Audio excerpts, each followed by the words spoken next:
In this video, I will guide you how to fix voice chat and mic not working in MW3 or Warzone. Right click on the volume icon in the taskbar, open sound settings. Under input, make sure you have selected the correct microphone. Test your mic by speaking. If the bar moves, your mic is working. Now, in sound settings, click sound control panel. Go to the recording tab, select your active microphone and click properties. Under the listen tab, check the box for listen to this device.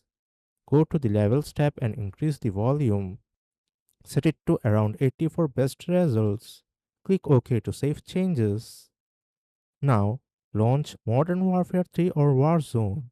Go to Settings, then Audio. Scroll down to Voice Chat. Set voice chat recording mode to open mic. Under microphone input device, ensure it matches the mic selected in Windows settings. Test your mic by clicking Test Mic and speaking. If it works, you will see the mic input bar moving. And that's it. You have successfully fixed voice chat and mic issues in Modern Warfare 3. If this video helps, like, share, and subscribe.